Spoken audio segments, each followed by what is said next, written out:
देश को सिर्फ घोटालों से और देश विरोधी गतिविधियों से जाना जाता था। यूपीए सरकार को जब हम याद करते हैं मैम, तो उसको 3C की सरकार से हम याद करते हैं, करप्शन, कम्युनलिज्म एंड कंफ्यूजन। पर जब हम एनडीए की सरकार को याद करते हैं तो हम उसको 3D सरकार से याद करते हैं, जो है डेवलपमेंट, डेडिकेशन एंड डिलीवरी।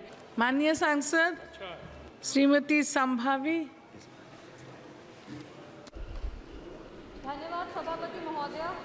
एक युवा महिला सांसद होने के नाते हम ये अपना सौभाग्य मानते हैं कि अपनी पार्टी लोक जनशक्ति पार्टी की तरफ से इस फाइनेंस बिल 2024 में अपना पक्ष रखने का अवसर मुझे मिला।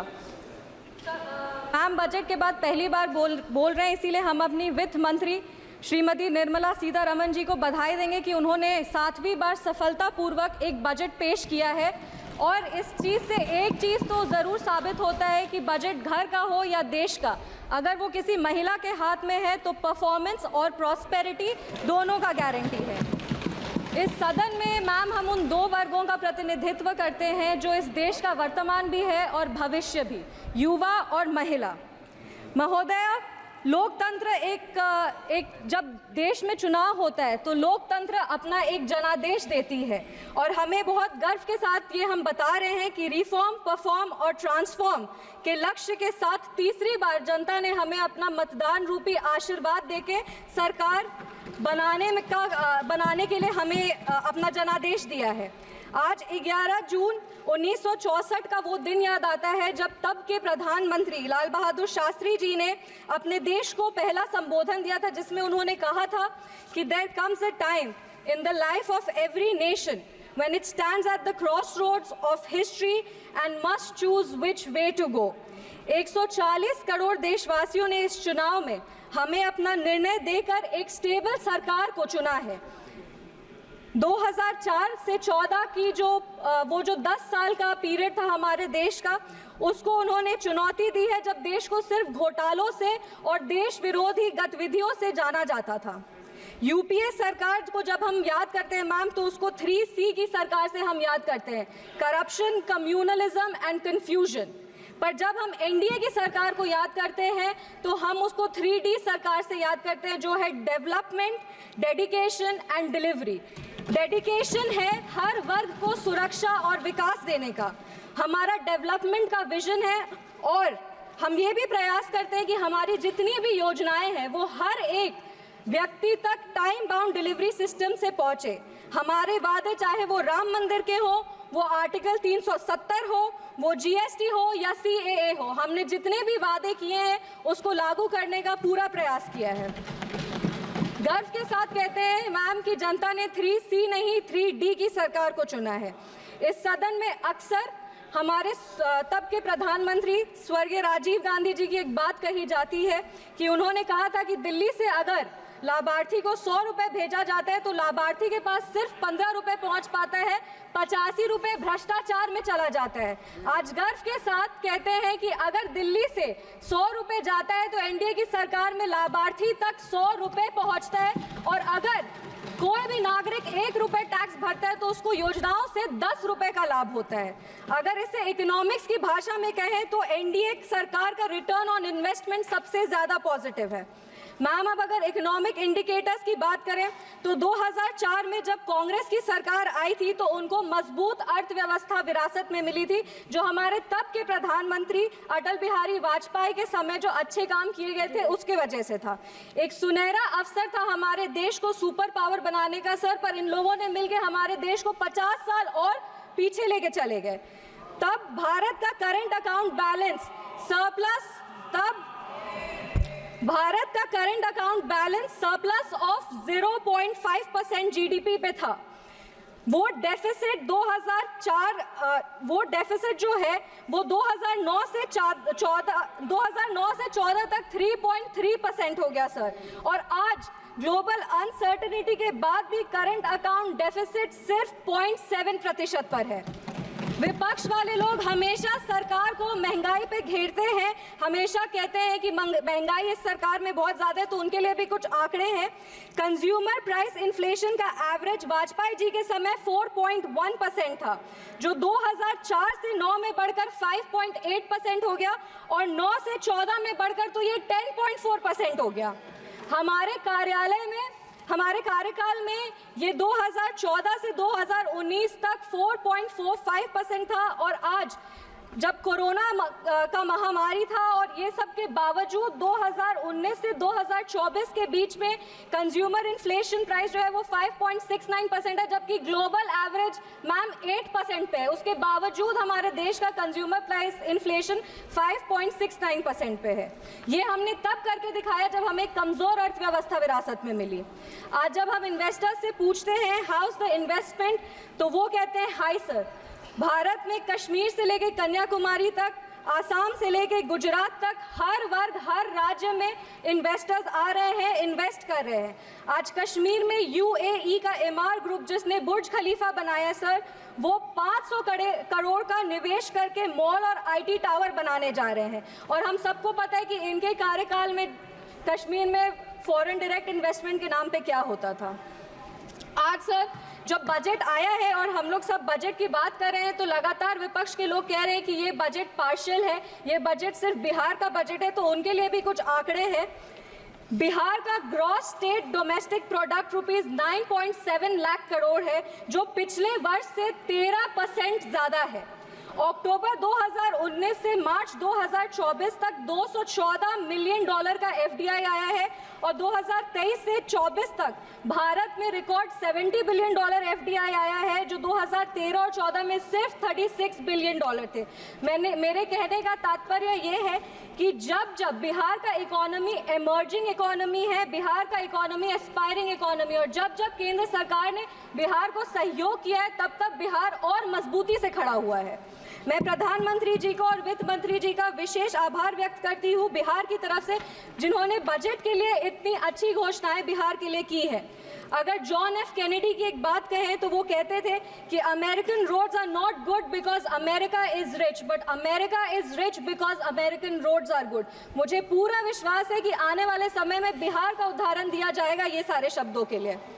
मुझे पूरा विश्वास है कि डबल इंजन की सरकार बिहार को लगातार विकास की ओर लेके जाएगी। सरकार ने बिहार को 26,000 करोड़ रुपए दिए हैं हाईवे डेवलपमेंट के लिए, जिसमें पटना पूर्णिया एक्सप्रेसवे है, बक्सर भागलपुर एक्सप्रेसवे है या बोधगया राजगीर वैशाली दरभंगा एक्सप्रेसवे। इससे बिहार के इंफ्रास्ट्रक्चर को और बल मिलेगा और रोजगार क्रिएट होगा। महोदय, इतनी सारी योजनाएं, 48 लाख करोड़ का बजट, रिकॉर्ड टैक्स कलेक्शन, हर प्रदेश में इंफ्रास्ट्रक्चर प्रोजेक्ट, ये सब सिर्फ इतने 10 साल में ही क्यों हो रहा है? क्योंकि व्यवस्था तो वही है और अधिकारी भी वही है। जो बदला है वो सिर्फ हमारा काम करने का ढंग, क्योंकि हमारे पास नेता भी है, हमारे पास नीति भी है और हमारे पास देश का सेवा करने का नियत भी है। आज जो फाइनेंस बिल आया है वो हमारे देश के लिए एक नया ग्रोथ स्टोरी लिखेगा, क्योंकि हम आज टैक्स टेररिज्म से टैक्स ट्रांसपेरेंसी की ओर बढ़ रहे हैं। अगर फाइनेंस बिल और टैक्सेशन का बात करें तो हमारा टैक्स सिस्टम दुनिया का सबसे बड़ा टैक्स सिस्टम है और हमारे देश की जो अर्थव्यवस्था है वो इस पर निर्भर करती है। टैक्स बेस्ड रिफॉर्म्स किए गए हैं पिछले 10 वर्षों में और हमारा ग्रॉस टैक्स रेवेन्यू जो है वो पिछले वर्ष 34,64,792 करोड़ था और इस वर्ष 38,40,170 करोड़ होने का अनुमान है। विपक्ष वाले लोग हमेशा आरोप लगाते हैं कि केंद्र सरकार उनकी सहायता नहीं करती, तो उनको बता दें कि इस 48 लाख करोड़ में से 30% जो कि 12,47,211 करोड़ है वो राज्यों को दिए जाएंगे। हमारी सरकार की नीतियों के कारण हमारा नेट टैक्स रेवेन्यू जो है वो 2014 में 9 लाख करोड़ था, वो आज बढ़ करके 25 लाख करोड़ है और हमारा tax to GDP ratio record 11.8% पर है। हमारी सरकार ने GST लगाकर पिछले 70 वर्षों में जो सबसे बड़ा सुधार है वो किया है। GST कलेक्शन अप्रैल 2024 में 2 लाख करोड़ रुपए का स्तर पार किया है और GST काउंसिल के गठन के बाद हमारी सरकार ने कोऑपरेटिव फेडरलिज्म को और बल दिया है, एक नया मीनिंग, एक नया डेफिनेशन दिया है। फाइनेंस बिल बहुत ही एक आवश्यक बिल होता है क्योंकि हर सेक्टर्स को इसमें इंसेंटिव देने का काम किया जाता है। और जैसा कि हम जानते हैं कि आम आदमी जब बजट का भाषण सुनता है तो सबसे ज़्यादा अगर वो कुछ गौर से सुनता है तो वो हमारे टैक्सेशन प्रपोजल्स को सुनता है। हमें बताते हुए ये बहुत खुशी हो रही है कि हमारी सरकार ने उन्हें निराश नहीं किया है और new tax regime rate structure को रिवाइज करके ऐसा एक टैक्सेशन सिस्टम लाया है जिससे सैलरीड एम्प्लॉय हर साल 17,500 रुपए का इनकम टैक्स सेविंग कर पाएगा। इसका लाभ मध्यम वर्ग के लोगों को और निम्न वर्ग के लोग को सबसे ज्यादा होगा। सरकार द्वारा standard deduction for salaried employees को 50,000 से बढ़ाकर 75,000 रुपए कर दिया गया है और deduction on family pension for pensioners को 15,000 से बढ़ा करके 25,000 कर दिया गया है। इन प्रावधानों से मिडिल क्लास को लाभ होगा, कंजम्पशन बढ़ेगा, इकोनॉमिक ग्रोथ को एक पुश मिलेगा और हमारा जो 5 ट्रिलियन इकोनॉमी बनाने का सपना है उसको पूरा किया जाएगा। आज भारत स्टार्टअप के क्षेत्र में पूरे विश्व में प्रसिद्ध है और हम ये बता देना चाहते हैं कि भारत आज 3rd लार्जेस्ट स्टार्टअप का एक हब है जिसकी संख्या 1.25 लाख है और 110 यूनिकॉर्न्स हैं। एक बहुत इंटरेस्टिंग फैक्ट मैं सदन के सामने रखना चाहती हूँ कि ये जो रिकग्नाइज स्टार्टअप है उसका 45% टायर 2 और टायर 3 जो सिटीज़ हैं उसमें, मतलब इसका ये मतलब होता है कि सिर्फ बैंगलोर ही नहीं बल्कि हमारे बिहार के बक्सर में या भागलपुर में भी अगर कोई बैठा हुआ हो तो वो भी आज लोगों को रोजगार दे रहे हैं। वो अपने स्टार्टअप के माध्यम से हमारे प्रदेश का विकास कर रहे हैं। इन स्टार्टअप्स को और बढ़ावा देने के लिए एंजल टैक्स को अबॉलिश करने की घोषणा की गई है जो अर्ली स्टेज स्टार्टअप को फंडिंग देने में आसानी होगा और लिटिगेशन कम करेगा। और इसका जब अगर लिटिगेशन कम होगा तो फोकस इनोवेशन और ग्रोथ पे होगा। अब हमारे जो छोटे छोटे क्षेत्र है, मेरा क्षेत्र समस्तीपुर है, वैसे सारे जगहों पे भी जोमेटो, स्विगी, अमेजॉन जैसे कंपनीज ऑपरेट करेंगे और वहाँ युवाओं को रोजगार मिलेगा। ईज ऑफ डूइंग बिजनेस के लिए delay in TDS payment up to the due date of filing the TDS statement is proposed to be decriminalised. एक और आंकड़ा रख रहे हैं, टैक्सेशन में सबसे बड़ा हिंड्रेंस लिटिगेशन होता है और हमारा इकोनॉमी का 12 ट्रिलियन रुपए अभी भी टैक्स डिस्प्यूट में फंसा हुआ है जो जीडीपी का ऑलमोस्ट 6% है। इस बजट में विवाद से विश्वास स्कीम की घोषणा की गई है जिससे ये सारे जो पेंडिंग इनकम टैक्स डिस्प्यूट्स हैं उसको रिजॉल्व किया जाएगा।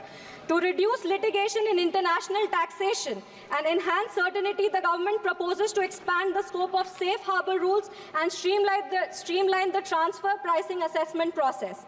यह फाइनेंस बिल एक तरह का स्टेटमेंट है मैम कि जनता का जो मेहनत का पैसा है उसको सरकार वापस इन्वेस्ट करती है और जो ये फाइनेंस बिल है वो एक स्टेटमेंट है कि हमारी वित्त मंत्री जी ने जैसा कहा था कि 9 प्राथमिकताएं हैं, वो 9 प्राथमिकताएं जरूर हम लोग अचीव करेंगे और विकसित भारत, विकसित बिहार का एक नया प्रमाण देंगे।